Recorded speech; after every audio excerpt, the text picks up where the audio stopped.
what do you actually do with your computer business? Because you said you do also computer recycling as well, but besides that, what actually goes into your business?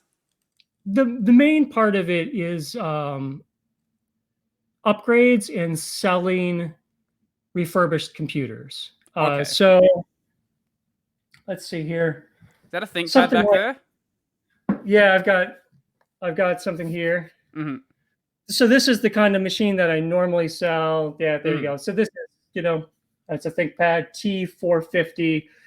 So I'm going to get this out to a customer. And before that customer, they had a T520 laptop that Hmm. they used for years and loved. So I'll be transferring the data from that onto this. So that's a big part of my business, is reselling refurbished ThinkPads, other computers too. I sell Dell a little bit as well, like the Dell Latitudes and Dell Optiplex workstations. But the vast majority, kind of what I've known for locally, is the refurbished ThinkPads, which Hmm. is fun because now there's starting to be this retro movement. So laptops that I've sold for years are now being like, oh, the new hot thing for Yep. things like Libre boots or Core boots. And so, I'll get another laptop. There are people who absolutely adore ThinkPads who Yeah. make Linux videos out there. So here's an X230. I just got a new supplier, so I got a box today Hmm. of new laptops. This is an X230, and my favorite ThinkPad was an X220, so the model just before this. And so now these laptops that I've been selling and working on for years Hmm. are now becoming popular again. And Yep. so I'm having some fun with that. And I think I Hmm. can explore that both from a fun standpoint and a business standpoint. Um, and so in that shipment,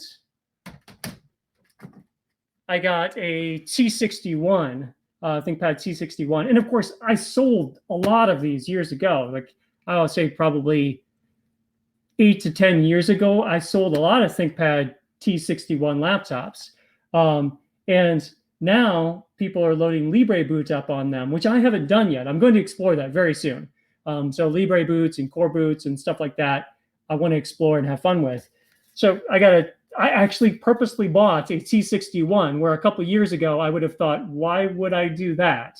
You Hmm. know, um, so that's kind of something I'm exploring. But for my main business, a lot of it's hard drive replacement.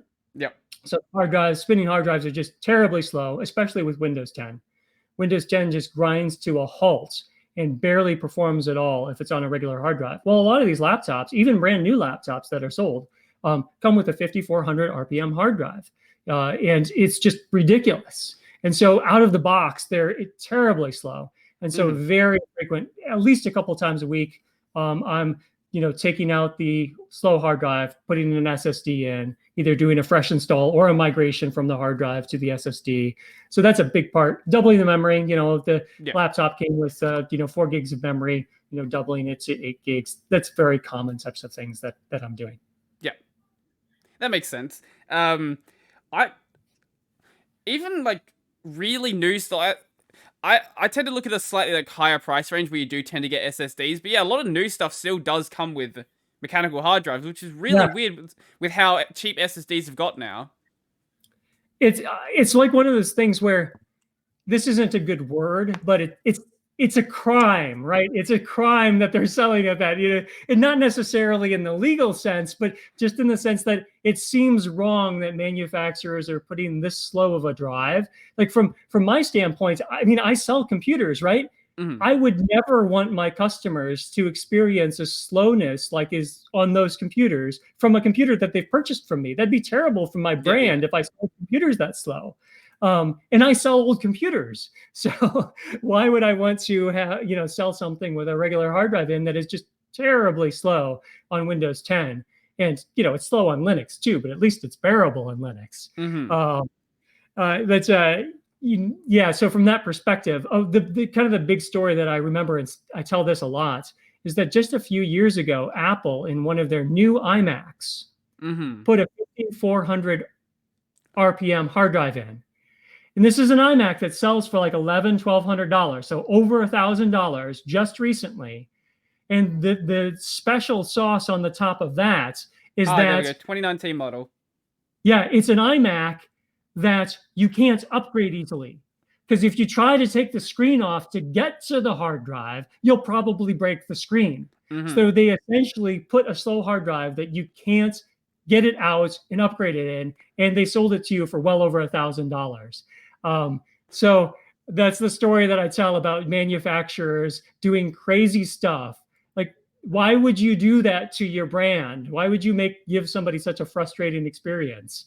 And they do. I mean, you can go to Walmart today and buy an HP Pavilion laptop or whatever the brand name is for the cheap ones now. I forget. Yeah, Um, probably Pavilion still, yeah. yeah, HP 15 something or whatever with a Mm-hmm. hard drive in it. And I then would never. whatever the ridiculously a long string of numbers after it is.